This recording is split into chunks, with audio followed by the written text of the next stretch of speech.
I'd like to welcome everyone who is joining us in this virtual How I Became a Quant LA session.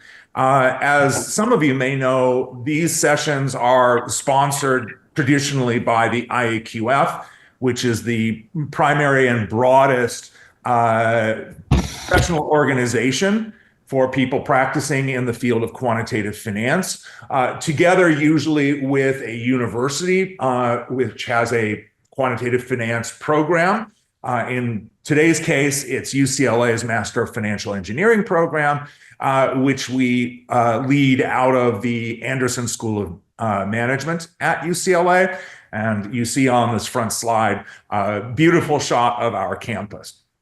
We had hoped to hold today's session in person, but unfortunately, weather and other conditions are not really helping us with that. So we've decided to take lemons and make lemonade.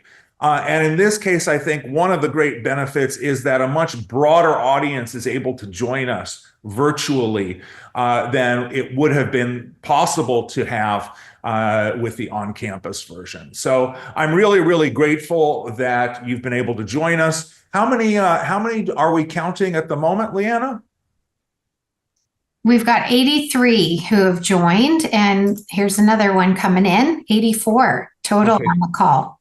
Fantastic. I'm really pleased. Yes. I'll introduce myself in a moment, but I did just want to mention briefly, we have a couple of members, actually several members of the MFE team, Master Financial Engineering team from UCLA with us. We have Leanna Cortez, who is our executive director. We have Jeremy Wong, who is manager in our career services group, and our latest member of the team, Henry Piper, who works in our admissions department. So we are hoping that we will interest a good number of you in applying to our program at UCLA. We think we have a lot to offer, and so many of you will be interacting with Henry and with other members of the team in that process. So with that, let me just introduce myself. My name is Eric Reiner. I am the faculty director of the UCLA MFE program. I've been the faculty director since 2022. Before that, I was teaching for a number of years in Berkeley's program, our sister program. And before that, I had a long career on Wall Street, mainly as a managing director at the Swiss bank UBS, initially in sales and trading, derivative sales and trading within equities, and later in corporate risk management. We're going to go around initially and introduce our 5 panelists. Very pleased to have a great turnout of panelists this year. We're going to do that in inverse order. I'm going to ask the panelists to introduce themselves and say a little bit about themselves. But we're going to do it in inverse order of graduation. So those who are kind of closest to most of you in terms of where they are in their career progression will have the chance to speak first, going on to our most senior or our more senior graduates after that. The one thing, other than asking our panelists to tell us their name, a little bit about themselves, when they graduated from UCLA's MFE program, what their current role is, where they're working and what their role is there, and then I've asked each of them to tell us one small fact about themselves that maybe the panelists or the attendees wouldn't otherwise guess. Hopefully something somewhat amusing, but it could be whatever you'd like. And so just to start out with that for myself, I am originally from the great state of Texas. You'd never know that from my accent. And I say that about the only thing I took away from my time in Texas is that I look good in cowboy boots. So with that, I'd like to go to our panelists and ask them to take turns introducing themselves. And let's begin with Ananya. Hi, everyone. Thank you, Eric, Liana, Henry, Jeremy, for having me on panel. I'm Ananya. I graduated MFE in 2023, so I'm pretty close to all of you guys. And currently, I work at Capital Group as a risk and quant solutions analyst. So, one thing which you wouldn't guess about me, being someone who's so quanty and into math as a job description, is that I actually love things abstract all the same. And I'm a big fan of art. So now that I graduated MFE, I have a little time on my hands. So I've got the chance to get back into painting. And I also love going to art galleries. So anything art and abstract, I'm happy to talk about along with anything quant. So Ananya, will you show us, not, I guess, on this panel, but we hope we'll get a chance to see some of your paintings. Oh yeah, for sure. I would love to share some of my paintings. The background is my painting. No, I'm just. Oh, don't we all wish? I wish, definitely. All right, thank you, Ananya. Let's go to Robin next, please. Sure. Hello, my name is Robin. I'm from class of 2021, and I remember I used to be the class president too. And now I work at Corebridge Financial. Used to be AIG. Been there for the 3 years.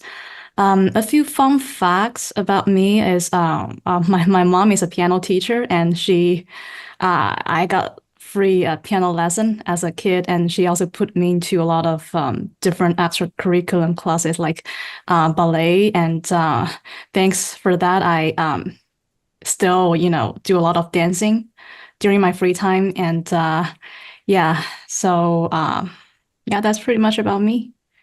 Okay, thank you, Robin. Let's go to Charles next. Hello, I am Charles Rambo. I was from the class of 2020, and I'm currently doing portfolio research for a relatively small asset management firm in Century City. I do portfolio construction, valuation, credit, a little with equity. Anyways, so for my fun fact, it used to be that I had a lot of upper back pain, probably from studying too much.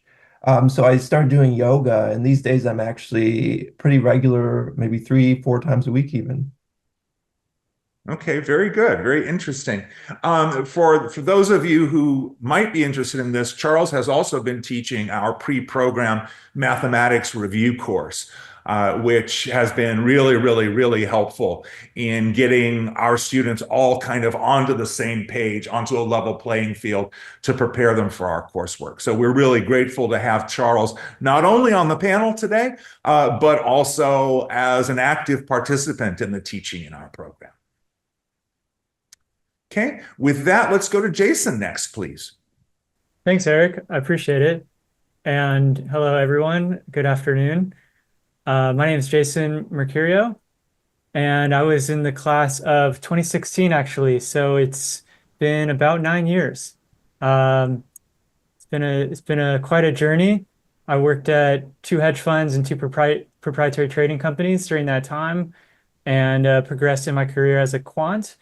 And right now, I'm actually working on a startup company where I'm the founder and CEO of a company called Ageless Partners. And I still do some investing and trading on the side. And an icebreaker for me, when I was young, as in middle school, I was actually trading different things like Yu-Gi-Oh cards, for example, which is this kid card game. And I just remember trading for value to build these decks of cards and kind of build up a portfolio of cards. And I think it influenced me to kind of go in that direction for quantitative finance. So thanks for having me on, Eric and Liana. All right, thank you, Jason. And we're going to want to come back around as we pursue the discussion this evening and learn a little bit about how you made the transition from doing traditional quantity work to your current role. But let's leave that for a little bit later. But I think that's going to interest our participants, our listeners today quite a bit. So be prepared. Sure, sounds good. All right, and then the 5th of our panelists today is Naveen. So Naveen, please go ahead and introduce yourself. Yeah, hi, Naveen Daftari here, class of 2015 from UCLA MFE.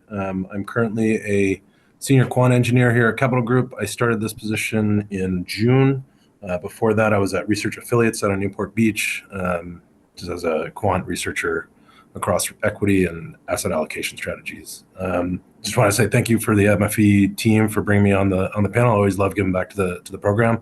Look forward to giving back in the future. And then I think a fun fact for me is I love to cook and I played football in college. I guess that's two. So yeah, we don't like small samples at quants, I guess. So those Yeah, are I saw the football thing when I was reviewing your LinkedIn profile, Naveen. Very, very interesting. yeah, a long time ago. Yes, but presumably, it has not affected your ability to do deep quantitative work. No, it's actually been a big help, I would say. What I learned in football has been one of the biggest pros in my career, I would say. Yeah. The pun on pro, right? Pro Yeah, football. Exactly. All right. Thank you. Thank you, everyone, for introducing yourselves. So I'd like to now start going around a little bit and asking some questions, basically to try to prompt, I think, what would be informative for our audience, which is understanding how these quantitative finance programs, financial engineering programs work, whether they are useful in people setting out their careers, and how they might compare to other types of programs. Because I think for those just beginning to learn, those are very natural questions for people to ask. So let me start out, and I'll just kind of ask people to raise their hands and take turns on their own rather than me pointing at people in the virtual room. Can as many of you as would like to tell us a little bit about how the MFE program prepared you for your career, and in particular, which parts of it were the most relevant to the work that you've done during your time since graduation? And we can do it in any particular order. Don't make me call on people. So I majored in math as an undergrad, and I didn't have a very strong finance background. In particular, I majored in pure math. So as far as skills that I picked up in the program, it was less super mathy doing calculations because I was already good at that.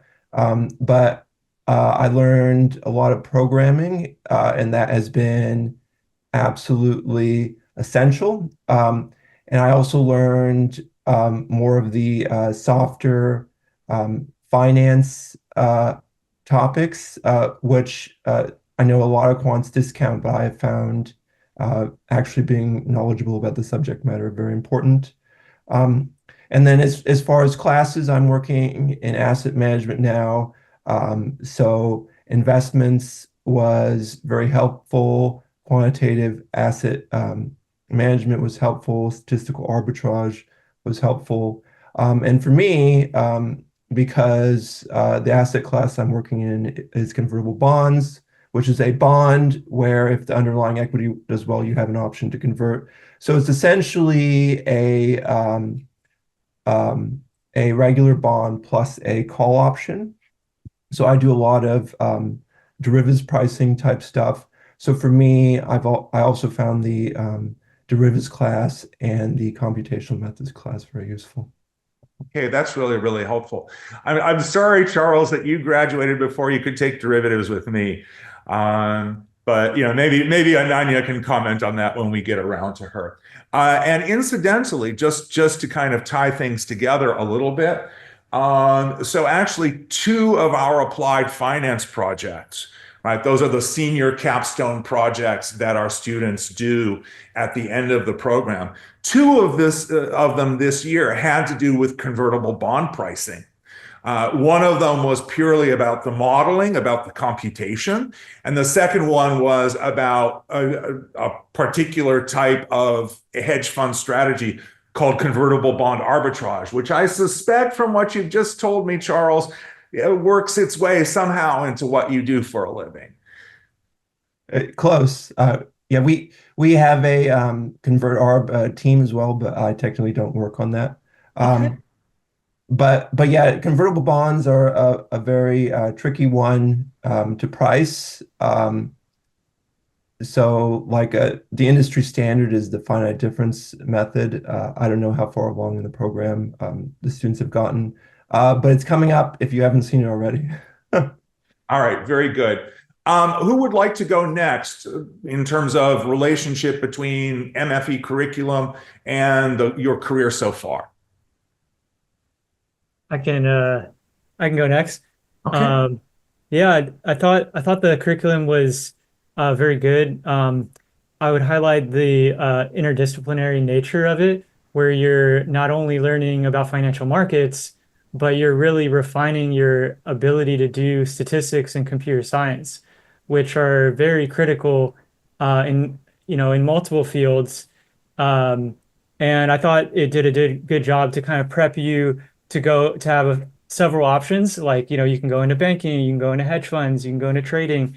Um, and lastly, I'll just mention one big thing that I see is the actual brand, the brand of UCLA, and just the Master of Financial Engineering have it's a kind of a cool name if you think about it, because some people, they might be like, oh, I have a master's in finance or mechanical engineering. And in my years, sometimes it would be like, oh, financial engineering, and not everyone has heard of that. So they'd be like, wow, like that's pretty impressive. So I think having that name and that brand is a big thing to open Right. doors. And maybe that's an opportunity for me to jump in and make a couple of comments. So uh, we find that of the students who come to our program, it almost evenly divides between students with, let's call it a traditional STEM background, engineering, physics, mathematics, computer science on one hand, and then students who come from economics, finance, business, a background on the other. And so one of the things to think about, and this is just to your point, Jason, is and also Charles's point, right? I'm linking both of what both of you have said is really the financial engineering, and in particular financial engineering as it is embedded in the Anderson School at UCLA, right, is a combination of, yes, mathematical and engineering tools, computation. At this point in the evolution of the field of quantitative finance, everybody who practices it needs to be able to program. And we try to make sure that every one of our students, even if their background in programming isn't so strong coming in, that we help to build them up and get some practice during our curriculum. But then the finance side of things, right? And we're very lucky. We have an incredibly eminent finance faculty at UCLA. And of all the finance faculties around the world in business schools, ours is very, very much focused on financial markets, which makes it perfect for financial engineering. And then the last part, which both of you have kind of alluded to, is the soft skills, right? Inevitably in our careers, especially as we become more and more senior, we need to be able to interact with broader and larger groups of people farther and farther away from what our initial focus is. And so those abilities to communicate, to talk about the work you do, to connect the work that you do with what other people do, become increasingly important. So I think, part of our value proposition at UCLA is that we can span those four elements, as well as being on a gorgeous campus in Southern California. All right, let's go maybe to another one of our panelists. So Charles has spoken, Jason has spoken. Ananya, may I pick on you, please? Yeah, thanks, Eric. So the program for me was super helpful. So I think we had some recruiters come to the campus as well. We used to have this whole resume book collection. And I think the way I got my capital group role was actually through a resume book collection. And I think Liana, Eric, at the time we had another director, they were all extremely instrumental in this process. So that was great. Apart from that, I think the professors, the classes are absolutely excellent because today in my day-to-day work, I work a lot directly with portfolio managers. And I think it does definitely require a lot of soft skills that you get from a ton of business school events. Like, we used to have afternoons, you have things like student council. The program is whatever you make of it. How much ever you take from the program is willing to offer you. So I think that was in terms of the soft skills. And in terms of the technical skills, I feel like Charles and Jason covered that perfectly. So I don't even need to get that into details. But in terms of technical skills, I mean, for me, again, similar to Charles, I think one of my top classes was investments. And I think that was a really good class. I come from an engineering background, so this was my switch into quant to make finance and engineering. And I think investments, statistical arbitrage, quant asset management, financial risk management were a couple of classes which were great. Okay, thank you very much, Ananya. Robin? Sure. So, I honestly think, finance or quantitative finance is actually one of those areas that is heavily linked with academia. So, for example, the things I learned from MFE, all the classes, I cannot name one that I don't use in my industry. And more importantly, I believe is the ability or your the stamina that you gain from all the coursework. So you just become very versatile in the industry. And even if you say you learn Python in your MFE classes, but your company, they need another language, you can always pick it up very quickly. And also things like basic concepts like Greeks, Black-Scholes, stochastic volatility, they just become your second nature as you encounter them more oftenly in your career. Okay, great. Thank you, Robin. And last but not least, Naveen. Yeah, so before the MFE, I was actually a circuit designer down the Northrop Grumman in the defense industry. So as an electrical engineer that didn't even work in the time domain, we were in the frequency domain. So to come into sort of time series analysis, there's a lot of skills to be learned from the MFE program that really helped me in my career. I'd say, I went to the MFE to the first place to get into asset management. And so I now currently work in asset management. So, obviously quantitative asset management was a good course. But I do think statistical arbitrage, when I took it with Olivier Ledois, really just tied the entire program together. It was such a cool class. It was so fun. And just like every day I was just gripped to the lecture because it was really how you do this in real life and tying all of the concepts together. That was just a really fun class. Very cool. So you actually just helped me, Naveen, connect a few dots myself in that, your background as an electrical engineer, you worked with research affiliates. I'm like, I think I know who might have hired you at research affiliates. I mean, there's only so many people, right? Well, but so our graduation speaker just a month Omid, yes, was Omid Shakernia. Yeah. Omid actually, the MFE office got me in connection with Omid before I decided to do the MFE. It was we go back, yeah, because he also did a PhD in electrical engineering too. Yeah, so we have very similar background. All 3 degrees in electrical engineering. Yeah. And I think our graduating students this year were really, really thrilled to hear from him and see he graduated in the first UCLA MFE batch of 2009. And what an amazing career he's had since then. Yeah, he's great. I loved working with him. It was truly some of the best times there was working with him. All right, very good. So I'm not sure that I'm going to go around to the different panelists. I'm just going to ask anyone who has a view on this. But if I were a student today who was just trying to learn about what my graduate school options might be, I am sure that I'd hear, you should go do an MBA. Maybe you should continue and do a PhD, whether in finance or some other field. Or there's this financial engineering, quantitative finance, mathematical finance. Different schools call it different things. Is there, and of course, all of you now are into your careers, you are interacting with people who have had each of these different paths in your educational process. Could any of you maybe comment on, what are the differences in terms of the types of careers and the types of roles that those different degree programs, maybe in contrast to an MFE, prepare you for? Anyone want to try to take a stab at that one? I can talk about that one.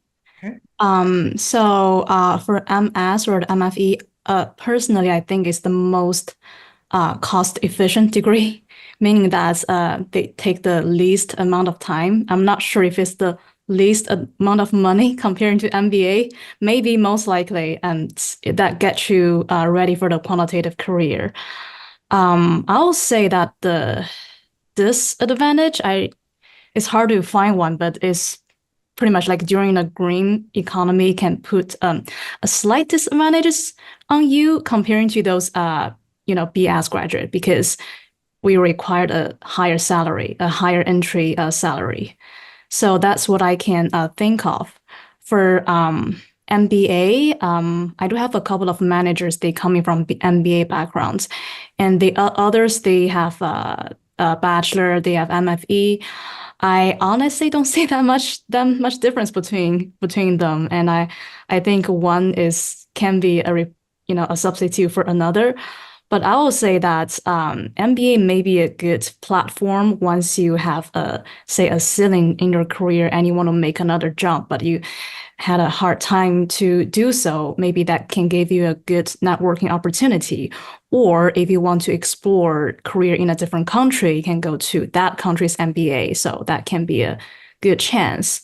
In terms of PhD, I think it's more important to be aware of the timeline, right? It's like back in the 90s when people realized that stochastic volatility is important, they start to implement those models, and there's a significant need in the industry.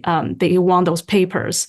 And then in 2008 is financial crisis. People start to write about credit risks, idiosyncrasy, and financial contagion, things like that. It's really you need to see what is the next thing before going to the PhD. But for now, reasons I don't see that many new things coming in terms of like finance. So I believe for PhD, you need to think about rather the opportunity cost.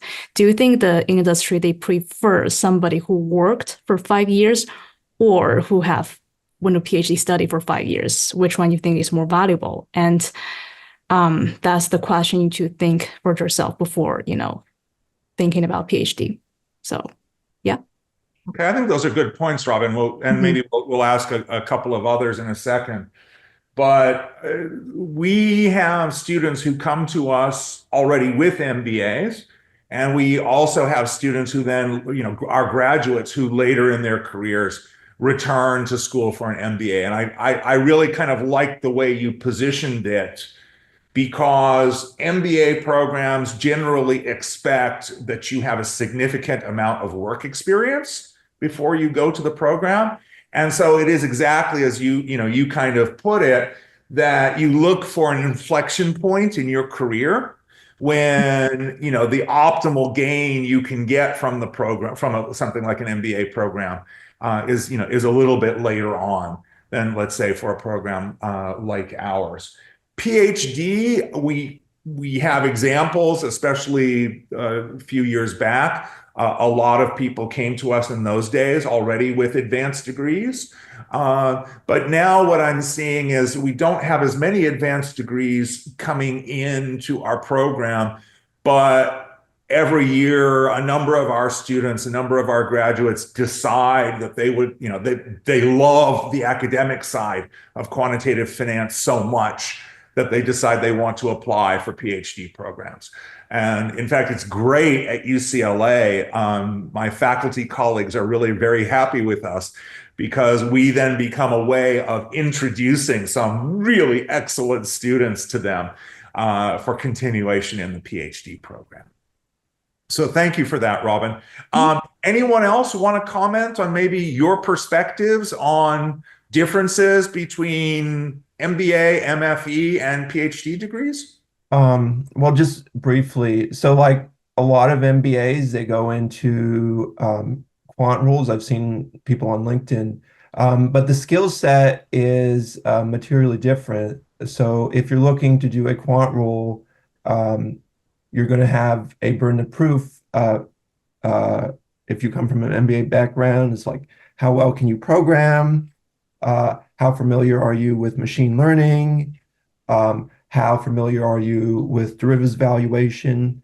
And these are all questions that an employer is going to be asking an MBA that you pretty much already checked if you're an MFE. And then Robin touched on, as far as a PhD, we actually don't have any PhDs at my firm, but I've seen from postings a lot of finance PhDs, they go into research roles even at prestigious hedge funds. And so that's awesome, but it's the time commitment. This is like a 5-year time span, and so perhaps the experience you get in industry could be just as valuable, perhaps. Maybe one of our two more senior graduates who have had more of a chance to kind of see their careers evolve.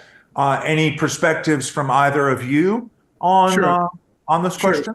Yeah, sure. I can offer some. Just in my experience, I think between at least MFE and PhD, like a PhD in finance, I think because you're getting trained in very deep research, like those folks tend to get the deeper research, theoretical research problems and assignments, I find, and topics. And then they're typically paired with MFEs to kind of help out more on the grunt work. And the grunt work doesn't necessarily, that's not a bad thing. You're just, as an MFE, you're kind of more on the applied theory side as opposed to the heavy theory side.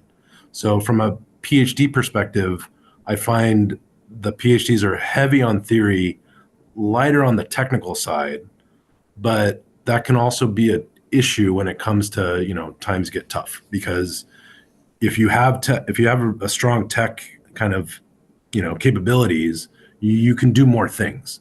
If you're just researching equity signals and there's a downturn in your value shop, well, that's really hard to justify your keep on the firm. So I have seen that PhDs can get more kind of narrowed into where they can go. It's still very lucrative, don't get me wrong, like there's still opportunities out there, but it's narrower than someone with, I would find, as an MFE background that can jump between, that has a lot of data analytics skills and engineering skills, because those are very much in high demand. Okay, thank you. I think that's very, very helpful. I don't know, Naveen, whether you care to put anything in on that topic. Otherwise, I want to start probing some other questions with Jason in particular. Yeah, sure, go on. Okay, so Jason, you've changed, I wouldn't say, completely changed your career, but your career has taken a turn or two in direction. And maybe talk us through that a little bit and tell us how that happened and what connection maybe the educational background you had from the MFE, has that been able to support you in your current career path? This is really interesting, right? Thank you. Sure. I can, for me, it was always hard to find exactly what I wanted to do. Even when I was younger, my dad would always encourage me, well, like, figure out your career, And so even as an undergrad, I was like, well, do I study biology? Do I study math? Do I study computer science? Do I study physics? I kind of had an idea that I wanted to do something more on the technical side. And so when I found out about the, MFE program, I was like, wow, that's, very very interesting, and I was interested in options when I was young, options in stocks. So it definitely led me to kind of get interested in it. And then out of graduation, kind of navigating, starting my career first in algorithmic trading and worked at a couple prop trading companies. And, I guess my interests kept slightly changing as I developed my career. Started with a firm in Chicago. And at one point, I was very interested in cryptocurrency. So I started applying to crypto asset hedge funds and landed at a hedge fund here in LA, working on that. And at the time, I mean, I was in my early 20s. And, one thing that, at least for me, that it took me a while to learn and something for everyone to think about, it's like, always chasing that, big potential payout or, like in trading, it was something that was interesting in that industry was like, well, you have a lot of potential to make tons of money, but what you didn't realize is like, well, it's very competitive to be a trader and it can be intense depending on the company. Um, and so navigating that was tricky, but I felt in general the advantage and edge I had from the MFE program definitely helped me in many ways.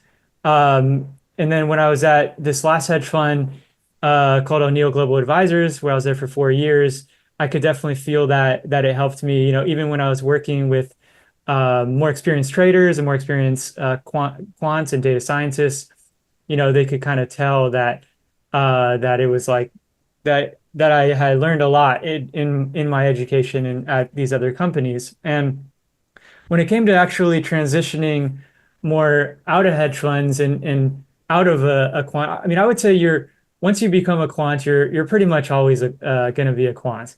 Whether you're at a hedge fund, at a bank, or even doing it on your own, you're always going to be interested in financial markets and things of that sort. So for me, I ended up launching a startup because I sort of saw a fundamental, we're a mission-driven startup, so decided to pursue reversing human aging. And I can't say that from a financial or career standpoint, it was maybe not the best move on some level. But I felt a moral obligation to do it as I began to look into what aging is and how it can potentially be stopped. So that's kind of my journey. Very cool. So maybe just if you'll let me press you a little bit, Sure. what's your particular edge, right? What is the angle that you in particular can bring to combating aging? Good question. So over the past 4 years, I talked to hundreds, if not thousands, actually, of doctors, scientists, clinicians, physicians, and so on. And I started actually by starting to build a mental model of what aging actually is. So think of just like you learn in your MFE classes about models and how to think about complex engineering systems. I think about it in a similar way where first we have to ask the question, well, what is aging? And that question, I launched a YouTube channel and I started asking a lot of people this, and I quickly realized that no one had a clear answer. So I'd say the edge that I bring is I've done a lot of research and I've looked into it quite a bit, and I have a very, very clear and concise plan on what needs to be done to actually stop and effectively reverse biological aging. And I think that's kind of the edge that I have, and in terms of a network that I've built over the past 4 years of people. Very cool. Well, I personally, and I think all of us, really look forward to seeing how this evolves. And well, I hope that you succeed, and maybe I will benefit from some of the things that you learn and are able to implement. I think that would be really, really great. That's the goal. Thanks, Eric. I appreciate that. Okay, thank you, Jason.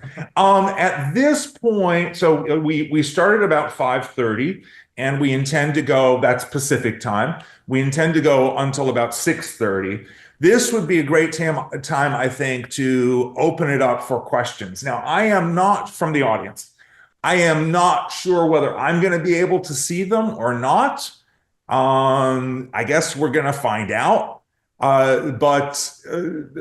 Certainly Jeremy will be able to see them. I don't know whether Leanna will be able to, and maybe y'all can help me out if we get some questions. So please, members of the audience, there are 89 of you approximately. I want you to ask us some good questions.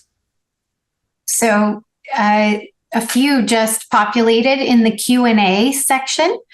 So the first one we have is, what about MS Stats Math versus MFE?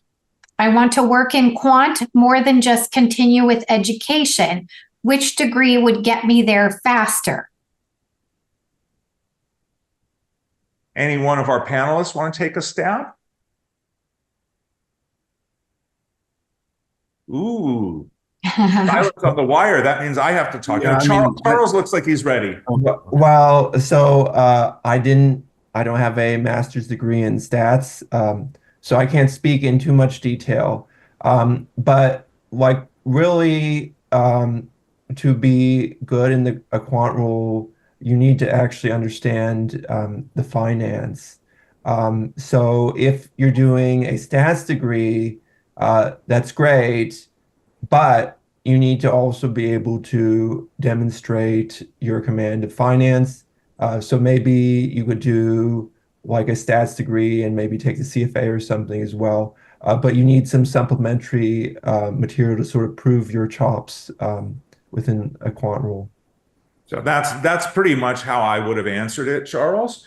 Now it's great, and especially if you want to go really, really deep in, let's say, machine learning applications, a stats degree might be very helpful.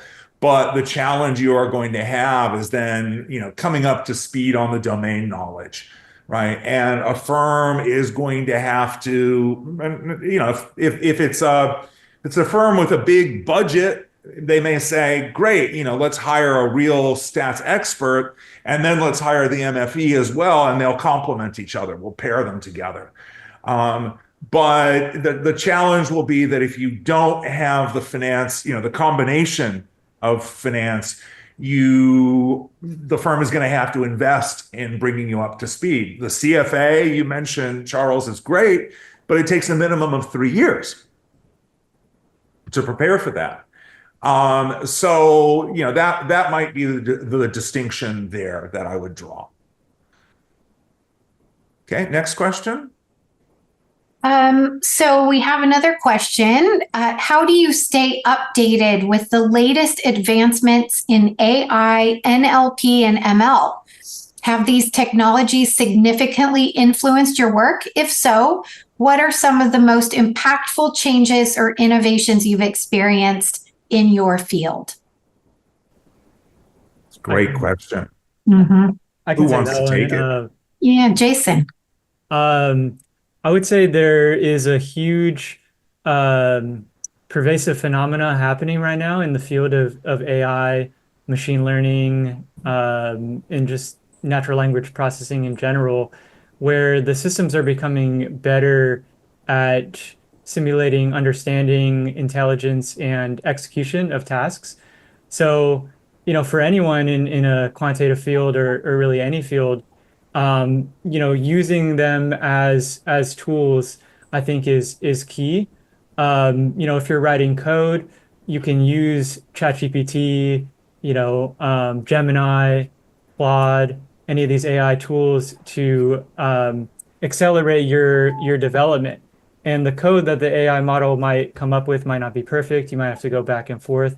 But I see it as a team member that you can effectively work with. And it's definitely, some companies, they might not be huge on it because there's going to be a proprietary element too, right? If you have some unique code, you're working on some algorithm, they may not want you putting that algorithm into ChatGPT, for example, if it's something super private.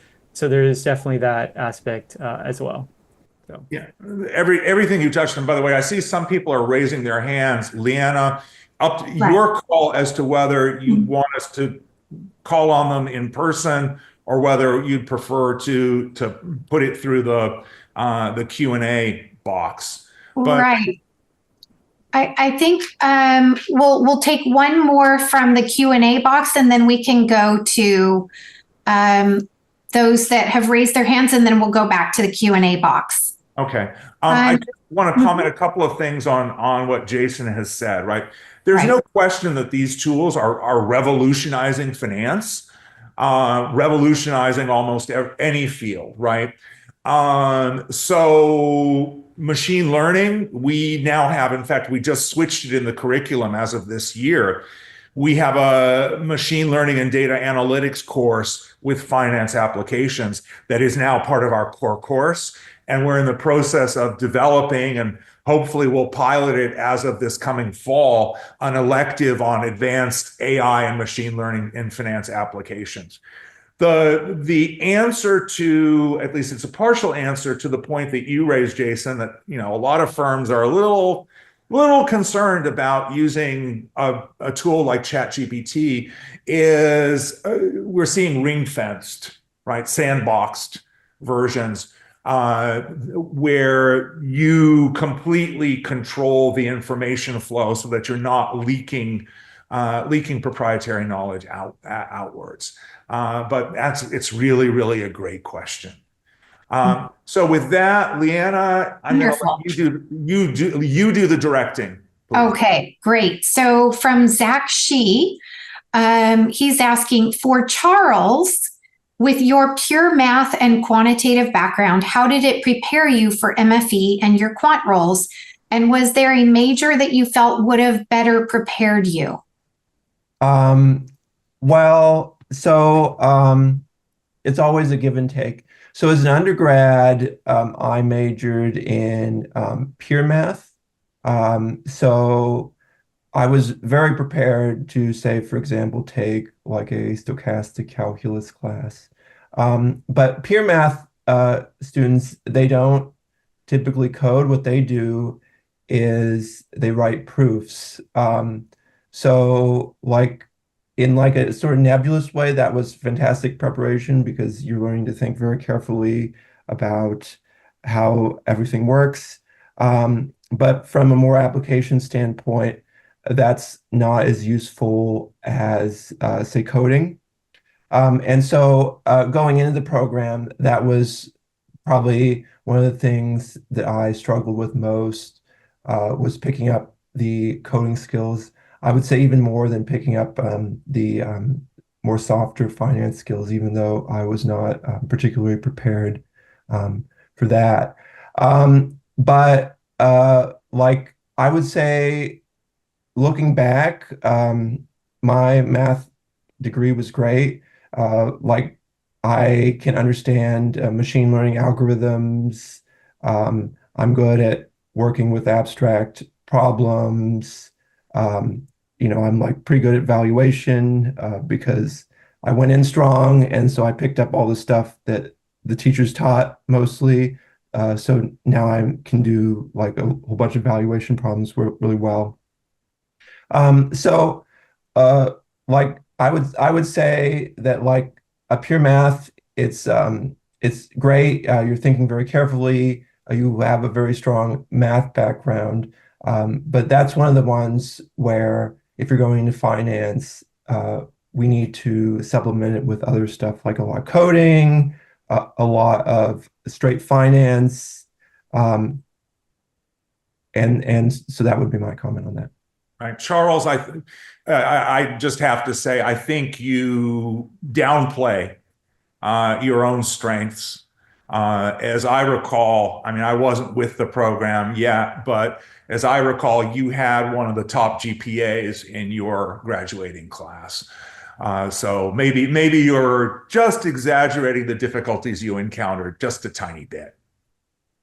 Didn't feel like that at the time. That's okay. You know what? Our program should, and I believe it does, bring something that challenges everyone, right? And I have these debates with my faculty colleagues. We make sure that everyone, no matter how strong their background and where their focus is, gets something challenging out of it. Okay. Leanna, back to you to direct the track. Yes. So Landon, thank you for your patience. Go ahead and ask your question. You can unmute yourself. Hey, everyone. I was just mainly curious about the transition between the MFE program and then actually working in a quantitative role. I know there's maybe a lot of like mystique behind quantitative roles. So I was just asking, what were some differences or maybe some unexpected things that you guys noticed between studying quant in an academic setting and then actually working on the job? So I'd love it if one of our more recent graduates who's just been through that transition maybe could help us with that, because it's a great question, Landon. Yeah, I'd love to answer, Landon. So I think when you're in the program, you have the homeworks coming to you, you have someone telling you what to do all the time, and thankfully or not thankfully, you definitely have a lot of hand-holding and mentorship. So when you get into the industry, you can find mentors, you do find all that once you make your personal connections, but you definitely have to start being a contributor at an individual level very quickly. So I think just finding your way around where you research, how you put out your research is quite a lot. And at the end of the day, things like Python, your knowledge that you have in MFE, so I think the concept knowledge is super important. And then you have to remember that things like Python are tools. And what is important is to be, one, up to date with trends like the AI, ML, what is going on. Like, so for example, I've worked on something in rates. And the minute you work on something in rates, the most important thing is basically the Fed speeches, right? So you need to be able to ask yourself that what would make sense for a portfolio manager to have, or if you're in different calls, what would make someone's life easier? Because no one's going to ask those questions or provide the solutions. You as a quant need to ask the right questions and provide the right solutions both. So I think just being able to think more, and the only way you can think more is, if you have easy knowledge of the tools and easy knowledge of like concepts, so that you're further able to ideate on these things. Maybe if I could supplement Landon's question a little bit, and Ananya, you could answer it, or one of the other recent graduates could answer it. Did the internship in the summer between the third quarter and then the final quarter of the program, did that, or some students do independent projects as well, or company sponsored projects. Did that help at all with that transition? Yeah, I can give a very quick answer and someone else can jump in on the panel too. So my internship was at Voya Investment Management. I interned over the summer for 3 months. I continued to work with them part-time.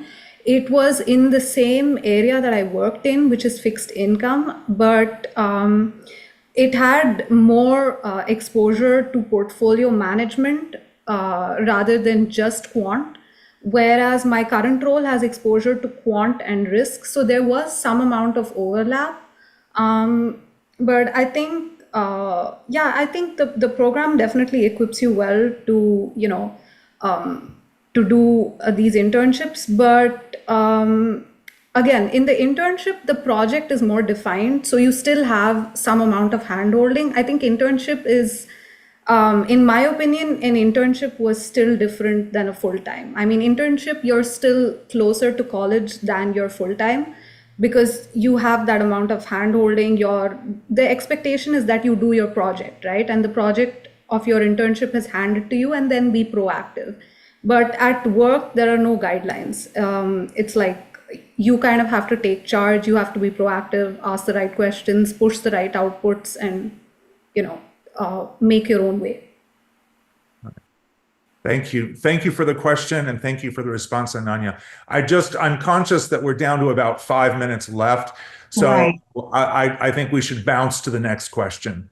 Right. So we're going to ask from the Q&A, what did your career options in the quant space look like before versus after the MFE? Did you feel like you needed to pursue a second degree in order to land a job in this space? Okay, who wants to take that one? I can take that one. I mean, at least for me, and I know some people, they go into the program with many years of experience, but I went in right out of undergrad. And out of undergrad, I mean, I attempted to get a job, but quickly realized that the options were going to be kind of limited. And having a master's today is like having a bachelor's was, a few decades ago. So I think it's pretty competitive, and even with the masters, it's still going to be competitive. So that's the way I see it, at least. Okay, very Thank good.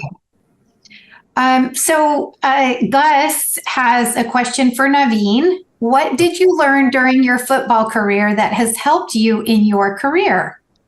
Gus was paying attention in the beginning. Yeah, I guess so. Very tentative class. I think a lot of it is understanding how to truly work in a team, especially in some pretty adverse conditions and in just environments, right? Like tough deadlines. Being able to really work together is just a different level of understanding that team mentality, and being able to just grind through a lot of difficult times. Definitely the just the grit and the just stick-to-itiveness, I guess. You have a lot more.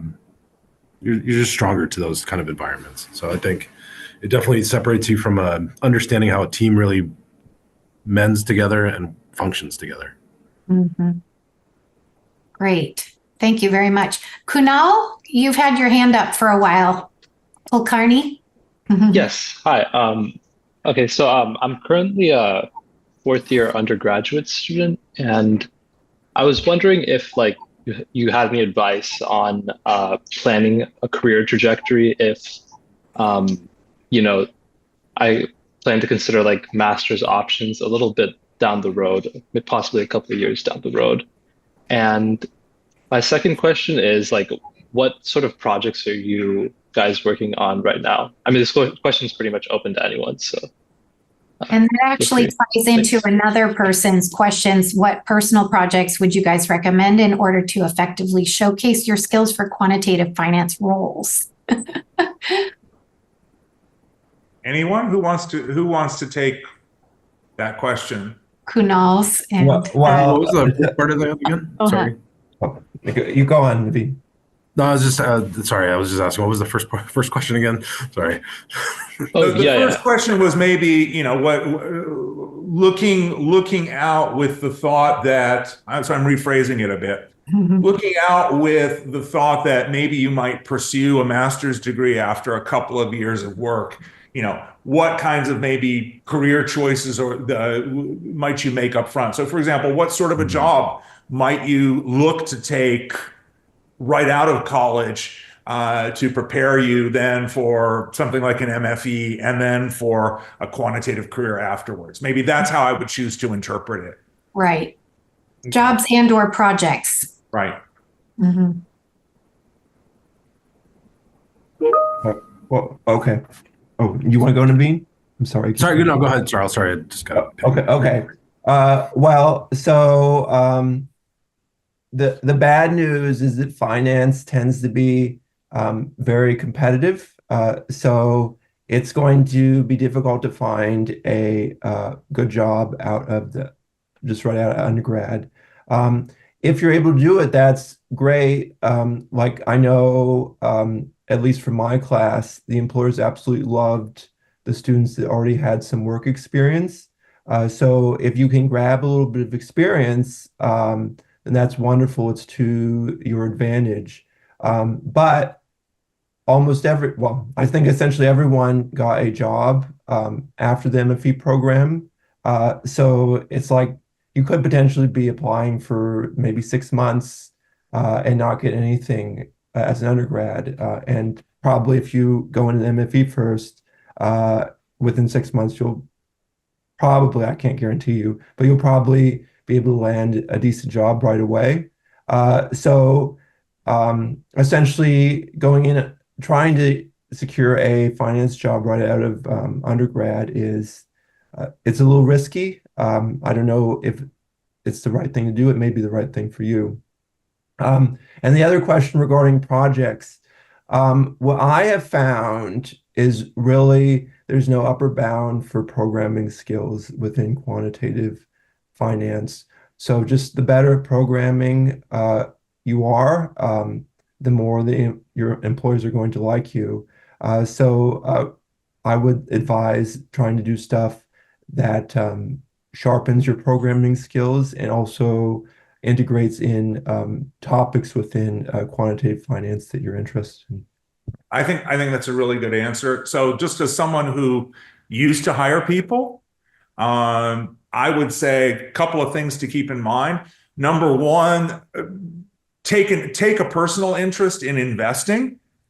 What employers love to see is that working in investments, working in finance is genuinely something you are interested in.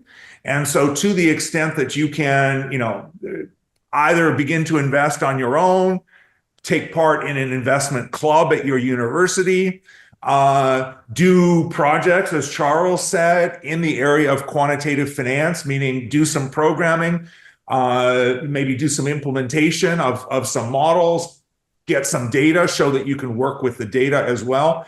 Those are all things that when you put them on a resume and then you can talk about them, both when you are applying to school and then also when you are applying for internships and for jobs with employers, those are all going to stand out as, okay, this is someone who is real deal, as opposed to someone who just kind of fell backwards into quantitative finance. Actually, Eric, if you mind, I'd like to add on to that. That's a great point, I think. I started investing my own money in 2007. Interesting time to start, but nonetheless started in 2007. And that actually helped me a lot in a lot of my interviews to talk about my own personal investing experience. And those just, and then, because in these interviews, you want to get away from the brain teasers and technical questions. You want to just talk about what you know. And so that can guide the conversations. I've definitely had a few interviews where that's been guided around my early, investment lessons that I learned, making some dumb moves. So I definitely suggest trading your own money. Like Right. you spend a lot for school anyways. Go ahead. I was saying you spend a lot for school anyways. You could put $1,000 or $2,000 in the market.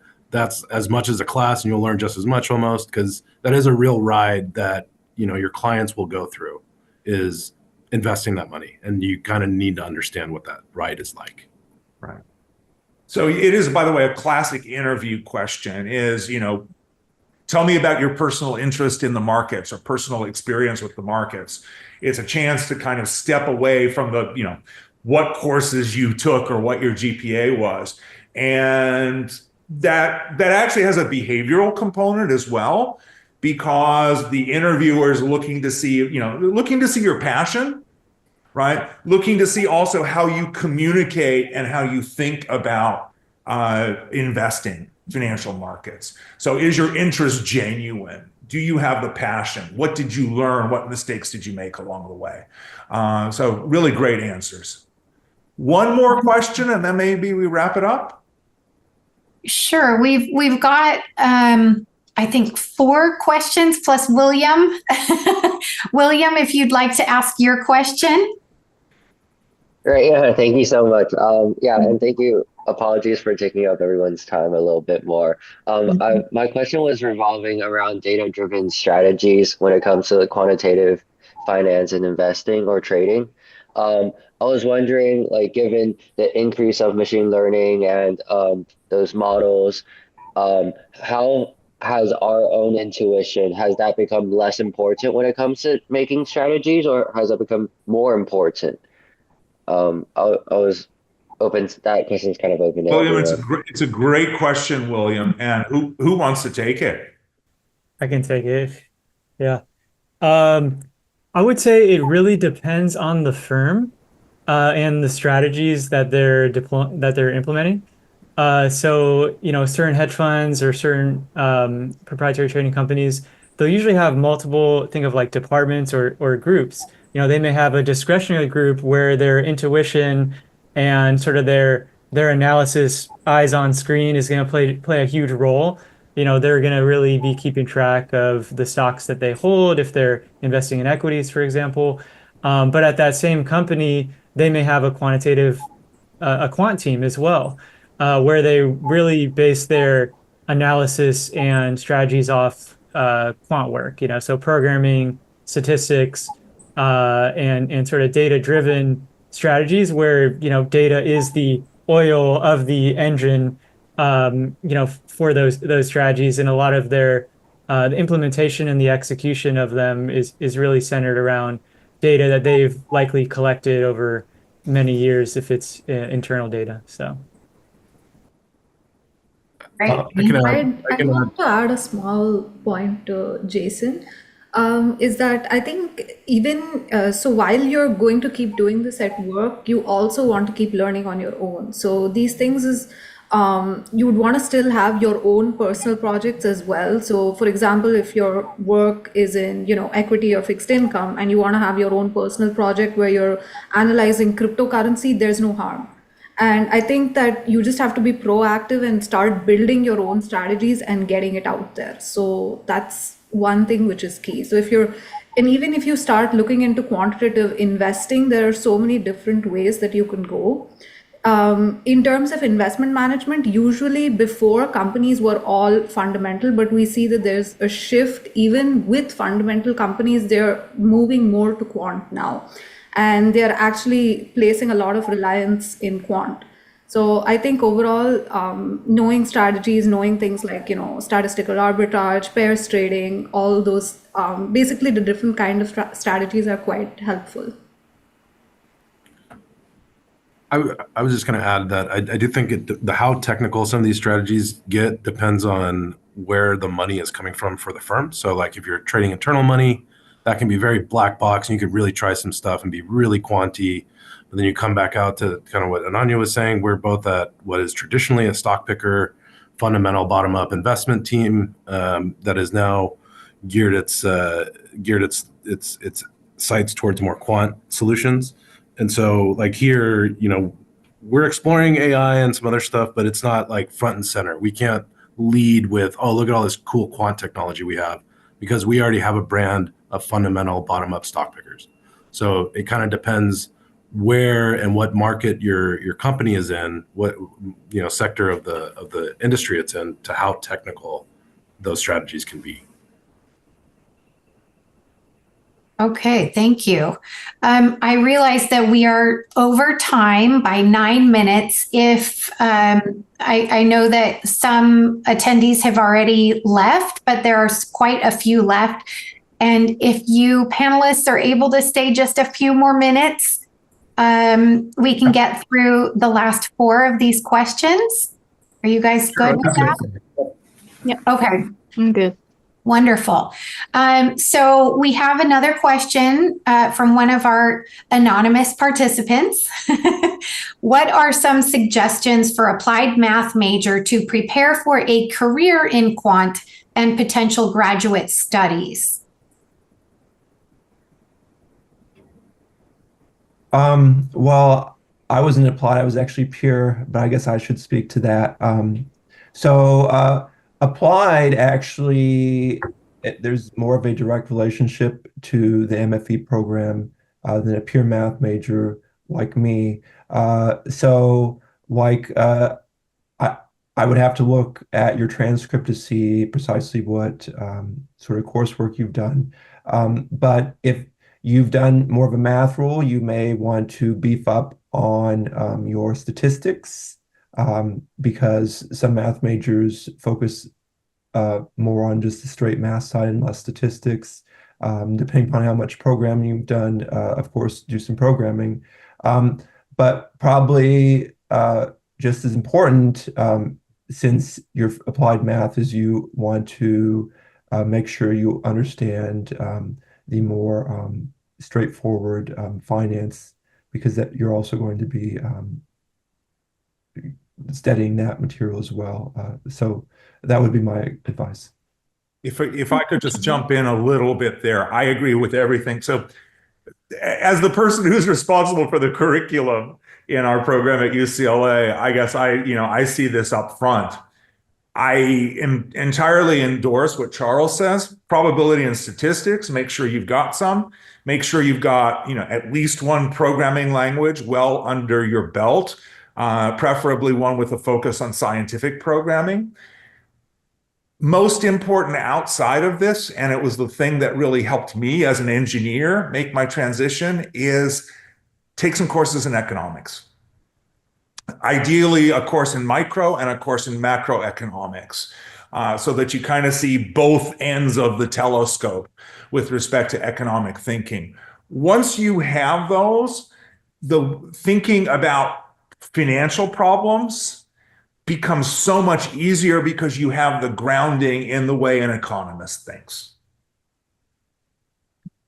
I just want to add, as I'm not an applied math student, but I know some of those, they might have the advantage of numerical method and optimization. Take advantage of those and code it up in your GitHub. That will be something very impressive in the recruiter's eyes. Agreed. Okay, great. Thank you. What are the advantages or disadvantages of applying to MFE or other similar programs directly out of undergrad? Leanna, do you want to answer that one, since you have overseen our admissions process for so many years? I can, but I was wondering, did any of our panelists apply directly out of undergrad? I did. Jason did. I did. Jason, you wanna take this, and then I can add if necessary? Sure, I can take this. I think it really depends on your career trajectory and what you prefer. I mean, you could work out of an undergrad degree, but like we mentioned before, it's sort of it's going to be hard to land that job that you really want.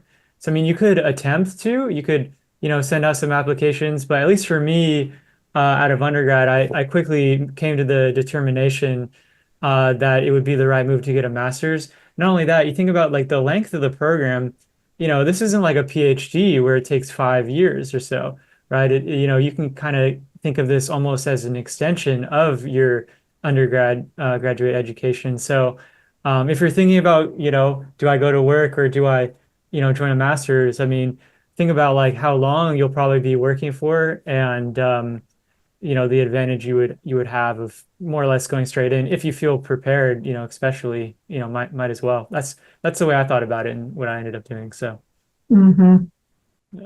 yeah, I would agree with Jason. As far as employers, on the employer side, we do see a difference between those that have come directly out of their undergrad. In the career side, they are usually more junior when they are exiting our program. And oftentimes there's a mixed bag, actually, where if you have come directly out of your undergrad and you're completing your MFE or a similar program, you have all the knowledge, but you have not been able to apply it in a professional setting. And so employers often will be very happy to be able to mold you into what they would like to see you do and become. Every year we have feedback from employers saying, we'd like to see people that, are a bit more junior. And then the next year we have employers that are saying, we'd like to see people that are a bit more senior and have some experience. It just depends on what your goals are. And, if coming directly from undergrad to a master's degree resonates with you, then I would encourage you to reach out to us and have a conversation. We can guide you, no problem there. I saw that Eric was smiling. Eric, did you have anything to add? Not really. I mean, it is a mixed bag, and you have to kind of figure out, where is the optimum for you. I think that students, and this is probably what I was smiling at, students who come to us right out of undergraduate, all of that knowledge, all of that learning is right at their fingertips, and they are ready to dive right in. Right. But that has to be contrasted with, a couple of years of work experience. You have some perspective, right? You see the world a little bit differently, having, taken a few knocks out in the working environment.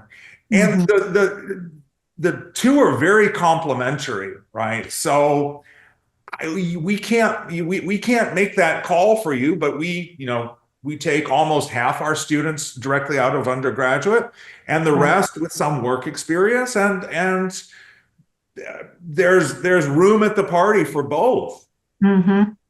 Absolutely. And that actually is what makes our cohorts so rich. The learning environment is very diverse, and you're able to be in a study group with those who have had work experience, and you're able to glean from their experience. And so everyone, and then vice versa, those that have been working for years and maybe their knowledge is a bit rusty, you're going to be able to help them out as well. So it's very symbiotic is the word I'm looking for.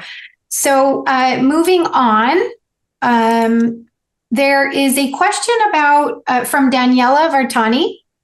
She is asking, do you have any tips for admission to an MFE program? What do you think drove your application and helped you get into this program? What kinds of previous job experience did you have before you applied? Any tips will be appreciated. I think probably any of you can take that. Anyone want to? Ananya?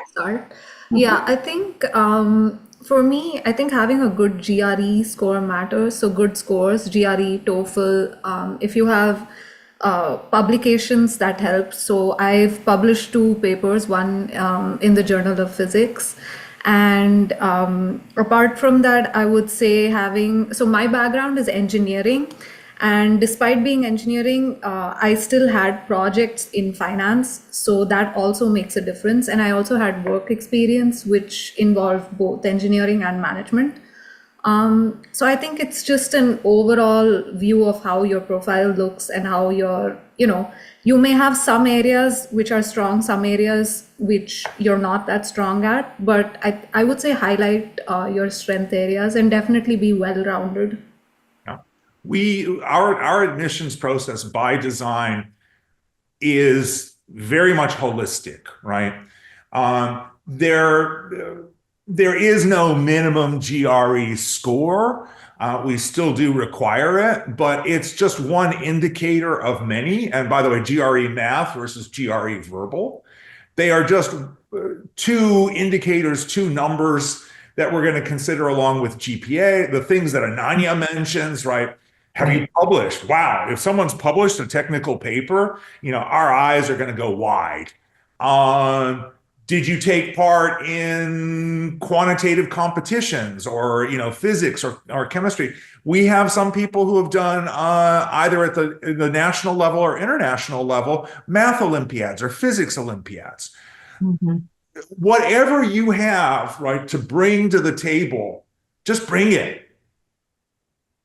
I have a question for Eric. How important is a personal statement? Is this something you usually ignore? My colleague Leanna, because Leanna is the one who has to read hundreds of them. Robin, I probably read yours. Yeah, you probably don't remember what I wrote 5 years ago.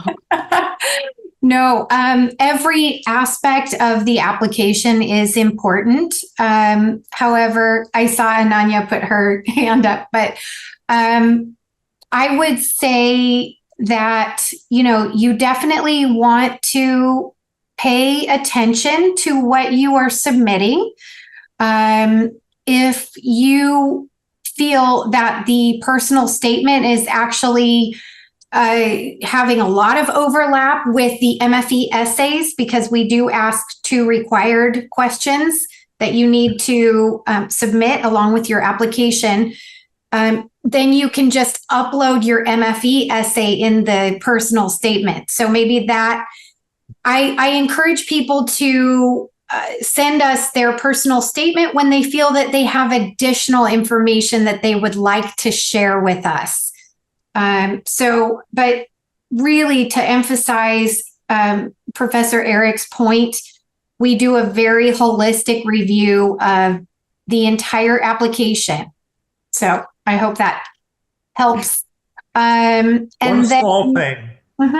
small thing, whatever you submit, whether it's the MFE essays or your personal statement, make sure that you have checked the spelling and the grammar and the flow, because we, in contrast to some programs, I will say, we do put some weight on communication skills, right? On your facility in expressing yourself in writing and also in the interview questions. We care about that because we know that our employers care about it. So please make sure that what you submit reads well, because it'll make a difference in your favor if it does. Yeah, and make sure you put the correct school name, not UC Berkeley for UCLA. Oh, Thank yes, you. we've seen a few of those. I do see that every so often. It makes my heart sad, but Do you disqualify them, or you just assume is for UCLA? well, it's on a case-by-case basis. There is one more question left, and then we can let everyone go. Thank you all for being so patient and staying after the end time. I'm a math and econ senior at UCLA. Is it not possible to enter the industry with just my BS degree? Do I need an MFE to enter, or does it just make it slightly easier to break in despite the large costs of doing a master's? So we, at my firm, we actually do hire people with just an undergrad degree. So it's 100% possible. Though I would like to mention that, just like how difficult this is, typically we get hundreds of applications, and we have one HR lady and she reads them all. So it's very labor intensive to even go through the resumes. So if you're going into industry right after you graduate, you need to be able to display something special. You need to have strong interview skills. So absolutely you can do it, and people at my firm have done it, but it's challenging, and it may not work out. It may be that you apply for jobs for 6 months and you don't get anything. And typically the jobs are going to be at different levels, right? That's correct. It's typically more tedious working with reporting, stuff like that, if you just have a bachelor's degree. Right. And on average, I mean, I'm not going to say absolutely one way or another, but on average, the compensation levels are also going to be very, very different, like tens of thousands of dollars different. Yeah, I would just add, like, if you have more than, say, 3 internships during your undergrad, maybe that's a sign you don't need a master, because your experience will very much set you apart from other candidates. But if you don't have that much real world experience, maybe you should still apply for the MS degree at least. Okay, wonderful. Well, thank you everyone for sticking around to hear the responses to all these great questions we got in the Q&A. And I hope that you all benefited from hearing from our esteemed panelists and our moderator. I would like to personally thank all of you for joining, and thank you in particular, Eric and Robin and Charles and Jason and Naveen and Ananya for joining us and giving us your time and your expertise. And if you do have any questions, and thank you to Jeremy for putting this Zoom together, and Henry for sticking around and learning more about the MFE program. I encourage you to reach out. I do know that we had some current MFE students on the call, and some of them may even be some of our admissions ambassadors. So go to our website and you can connect with our admissions ambassadors if you have questions about their experience so far. I would highly recommend you connect with current students. And if you have any questions, go ahead and email us, mfe.admissions@anderson.ucla.edu. And with that, I hope you all have a wonderful rest of your afternoon, evening, morning. I'm not sure where everyone is located, but thank you all for coming. And it's been a great opportunity to hear from our panelists. Thank you so much. Yeah, thank you, panelists. Thank you, Leanna. Thank you, everyone who's participated. And now I have to go to a student meeting because I'm coaching one of our recent graduates who's just gotten an offer. Wonderful. Good luck. All right, thank you. All right. Thank you, everyone.